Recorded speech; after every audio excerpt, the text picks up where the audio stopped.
Soeharto yang kita kenal sebagai presiden kedua dengan masa jabatan paling lama yaitu 32 tahun.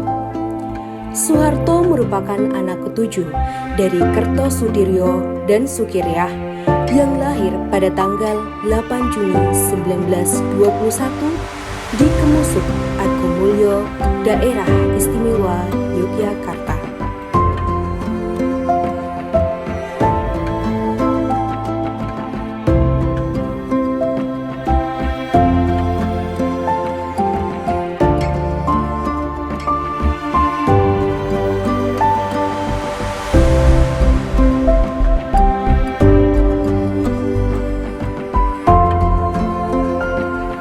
Pada tanggal 1 Maret 1949, nama Soeharto semakin dikenal oleh banyak orang karena ia berperan penting dalam serangan untuk menguasai kota Yogyakarta. Soeharto berhasil menjadi seorang tentara pangkat Brigadir Jenderal dan memimpin Komando Mandala yang bertugas untuk merebut kembali Irian Barat.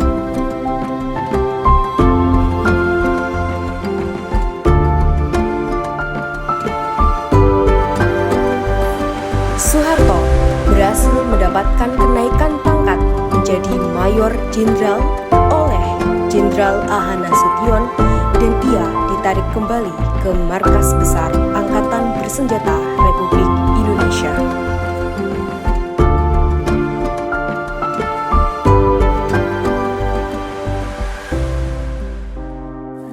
Pada tahun 1962, Soeharto mendapatkan kenaikan pangkat menjadi Panglima Komando Cadangan Strategis Angkatan Darat atau Kostrad ABRI, khusus Angkatan Darat di tahun 1965 yang mengalami perpecahan atau konflik internal. Konflik internal ini disebabkan dengan adanya paham Nasakom, nasionalis, agama, komunis, yang digagas oleh Soekarno sehingga membuat TNI Angkatan Darat terpecah menjadi dua kubu.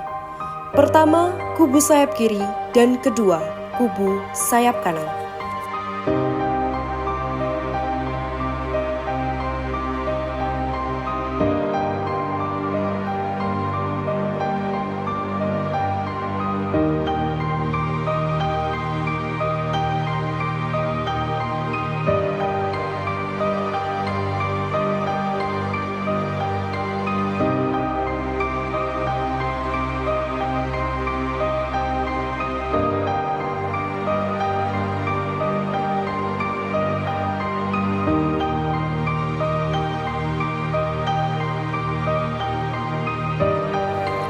Sejak dikeluarkannya Surat Perintah 11 Maret atau Super Semar oleh Soekarno, jabatan Panglima Komando Pemulihan Keamanan dan Ketertiban atau Kopmap Kamtib dipegang oleh Soeharto.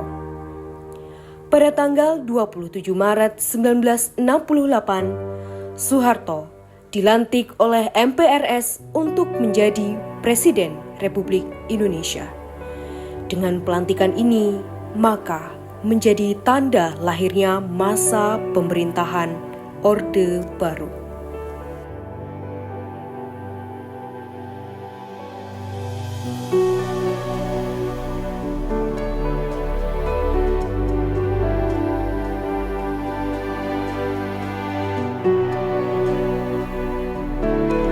Pada masa pemerintahan Soeharto yang berlangsung selama 32 tahun, dari tahun 1966 sampai 1998, memiliki beberapa kebijakan yang berdampak signifikan pada bidang ekonomi. Salah satunya adalah program jangka panjang, yaitu pelaksanaan pembangunan selama 25 tahun yang dibagi menjadi 5 tahun, yaitu Pelita 1, Pelita 2, Pelita 3, Pelita 4, dan Pelita 5.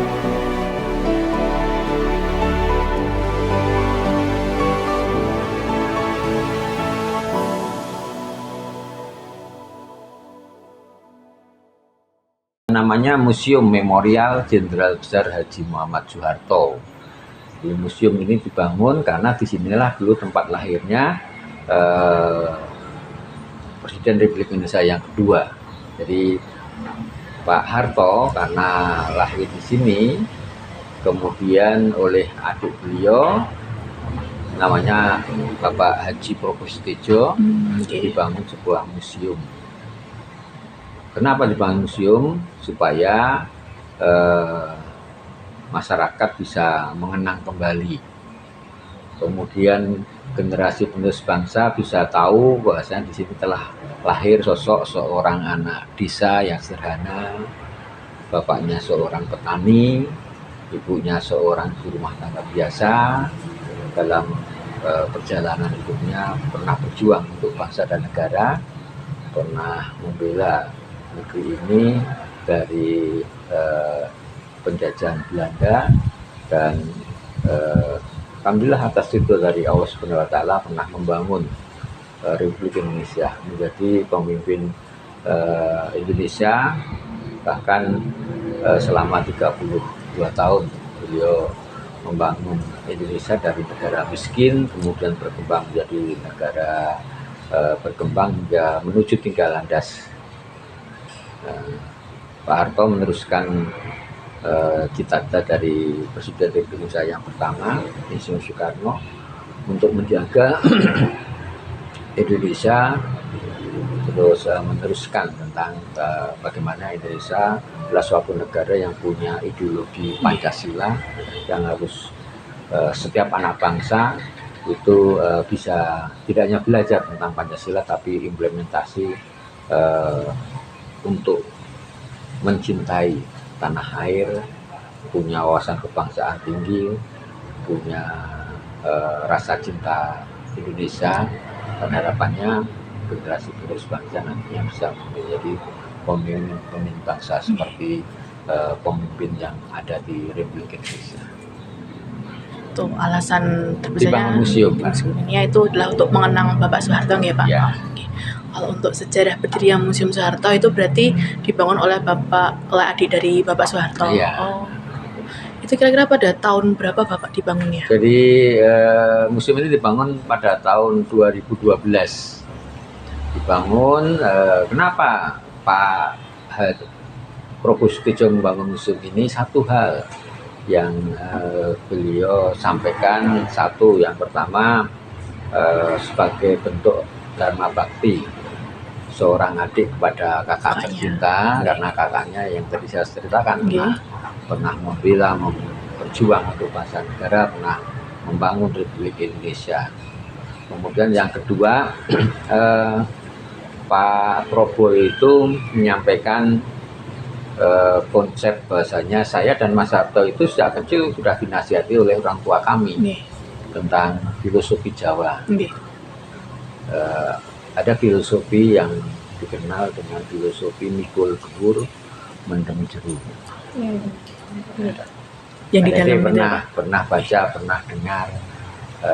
Mungkin sedikit saya akan menyampaikan apa makna dari mikul dhuwur mendem jero.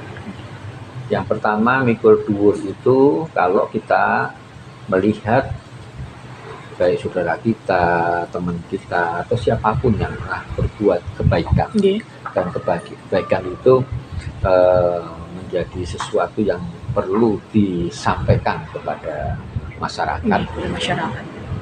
Kebaikan harus dipikul dhuwur, dijunjung tinggi, disiarkan kepada seluruh anak-anak negeri, supaya anak-anak negeri selalu bisa terinspirasi dengan kebaikan-kebaikan yang telah dilakukan oleh para tokoh-tokoh bangsa. Yang kedua yang dimaksud dengan mendem jero itu adalah manusia itu tidak ada yang sempurna. Pasti manusia itu ada kelebihan, ada kekurangan, ada sisi positif dan negatif.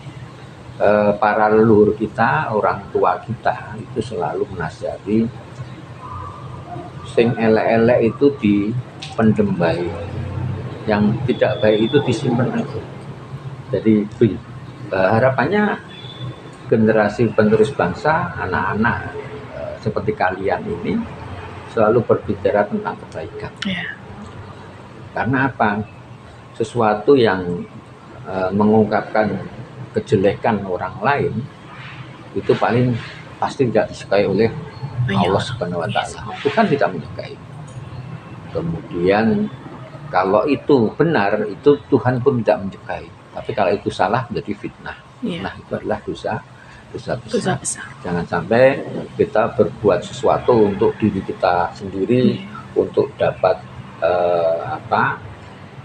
dapat prestasi dengan cara menjelek-jelekan teman sendiri. Iya. Bahkan teman jadi lawan karena sesuatu yang kecil, kejelekan itu dibesar-besarkan. Konsepnya seperti itu. Kemudian museum ini diresmikan pada tanggal 8 Juni 2012. Jadi tanggal 8 Juni itu bertepatan dengan hari tanggal lahirnya Pak Harto. Tanggal 8. Beliau almarhum Bapak Haji Mas Soeharto lahir pada tanggal 8 Juni 1921. Perlu kalian ketahui, disinilah kami sebagai museum yang mencoba mengimplementasikan kurikulum dari Kementerian Pendidikan Nasional. Jadi ada kurikulum Merdeka Belajar, program P5. Nah, disinilah kami ada yang namanya sekolah kebangsaan. Jadi anak-anak bangsa, anak-anak dari segala penjuru yang ada di Republik ini bisa belajar tentang wawasan kebangsaan, nasionalisme, rasa cinta pada tanah air, dan karakter Pancasila di museum kami. Jadi setiap rombongan pengunjung di tempat kami, khususnya anak-anak generasi penerus bangsa, pasti mendapat edukasi tentang tadi rasa cinta tanah air, punya wawasan kebangsaan yang tinggi dan karakter Pancasila. Dan kami motivasi bagaimana anak-anak itu punya rasa hormat, punya rasa terima kasih kepada Bapak Ibu guru. Sehingga disinilah kami lakukan yang namanya sekolah kebangsaan. Di museum kami perlu diketahui, museum kami tahun 2024 kemarin pengunjungnya sebanyak 66.900, dan itu 75% adalah generasi penerus bangsa, anak-anak sekolah, dari tingkat TK, SD, SMP sampai perguruan tinggi. Dan mereka kalau berkunjung ke tempat kami selalu by order, jadi pesen dulu untuk dapat edukasi tersebut. Dan terakhir kami sampaikan untuk anak bangsa, untuk generasi penerus bangsa, pada kalian khususnya dari SMA Negeri 7 di Jakarta, kalian harus punya keyakinan kalian adalah generasi hebat Indonesia dengan kemampuan prestasi kalian. Tunjukkan kepada orang tua kalian, tunjukkan kepada Bapak Ibu guru kalian, tunjukkan kepada alma mater kalian, dan tunjukkan kepada Indonesia bahwasanya saya siap membangun Indonesia, dan kami yakin kalian nanti akan menjadi generasi emasnya Indonesia. Amin. Satu hal yang harus kalian lakukan, yang pertama, kalian adalah pejuang Republik Indonesia saat ini. Kalau dulu para pejuang kita ketika mengusir kolonialisme penjajah, mereka menggunakan senjata, menggunakan bambu runcing. Tapi sekarang para pejuangnya adalah kalian semuanya, generasi penerus bangsa. Kalian punya senjata yang namanya buku dan pena. Kalian dibimbing oleh Bapak Ibu guru yang istimewa. Kalian lakukan dengan keyakinan, belajar, dapatkan prestasi. Kemudian musuh kalian sekarang ini adalah musuh-musuh yang berkaitan dengan hal-hal yang menyangkut sesuatu yang tidak baik. Satu, miras. Kedua, narkoba. Ketiga, urusan judi online. Kalian harus hindari itu. Bahkan kalian harus bisa menjadi duta-dutanya bangsa untuk mengedukasi tetangga, teman-teman kalian untuk menghindari yang namanya perjudian, namanya miras dan narkoba. Itu kuncinya. Pejuang sejati, kesatria sejati harus juga menjadi dutanya bangsa untuk memberi edukasi tentang hal tersebut untuk dihindarkan oleh anak muda sekarang ini. Demikian yang bisa kami sampaikan. Terima kasih.